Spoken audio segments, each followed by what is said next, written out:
reducing the impact of the shoes the world runs in and the surfaces it runs on.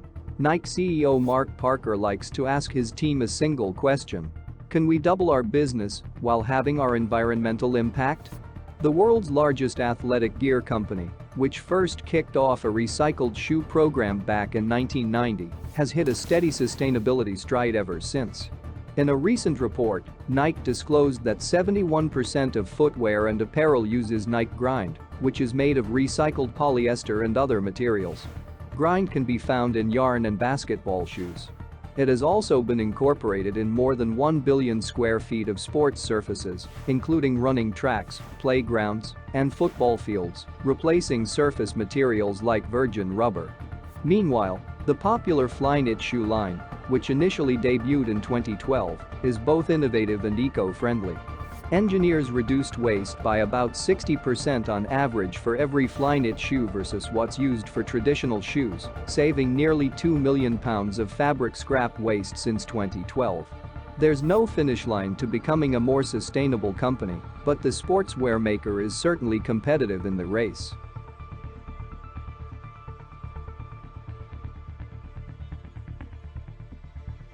Food is more than just food when it's fortified with nutrients that billions would otherwise lack.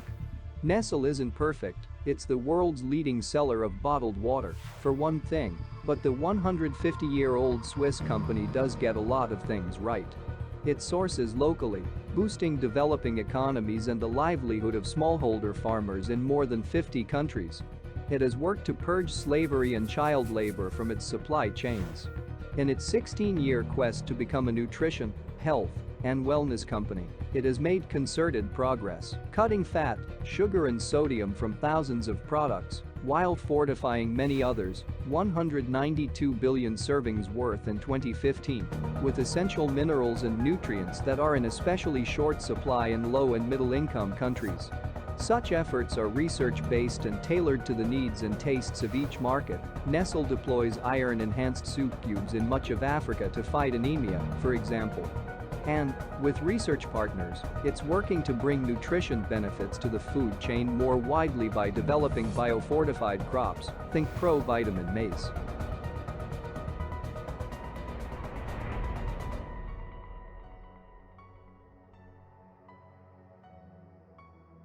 A force fighting HIV and hepatitis where money is scarce. Pharmaceutical companies, especially the profitable ones, can make for easy villains in the US. But in India, a 28-day supply of a generic version of the drug now costs just $100, according to the company. That's because Gilead has struck deals with 11 different Indian generic drug makers to supply affordable versions of its Hep C drugs to patients in 101 developing countries. And then there's Egypt, the nation with the highest incidence of hepatitis C in the world. More than 10% of the population is infected. Gilead slashed the price of branded Sovaldi there by 99%. The firm takes a similar approach to its HIV franchise, which has posted strong sales in recent earnings report. A huge clean tech bet pays off. It's been more than a decade since GE launched its massive renewable business strategy, Ecomagine, with a pledge to double down on clean tech and generate $20 billion in annual revenue from green products. The ensuing 11 years have proved Ecomagine was more than just a PR ploy.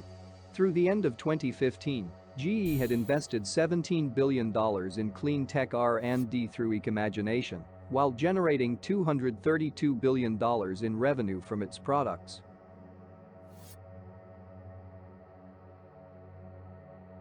2. Ide Technologies, where freshwater is hard to find. And irrigation.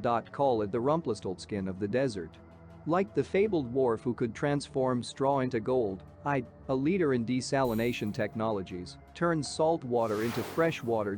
The Israeli company supplies 70% of the tiny Middle Eastern country's potable H2O. Its largest local plant, located just south of Tel Aviv, produces 165 million gallons of freshwater daily. Privately held Ide also builds and operates some of the biggest desalination plants in about 40 other countries, including Mexico, Chile, and China. In the US, The 51-year-old company recently opened the largest such plant in the Western Hemisphere, located in the Southern California city of Carlsbad, near San Diego. The site, a $1 billion undertaking, transforms seawater into potable water in just 45 minutes and provides some 8% of San Diego County's water. Remarkably, it costs less than 0.5 cents to produce a gallon of drinking water at the Carlsbad plant.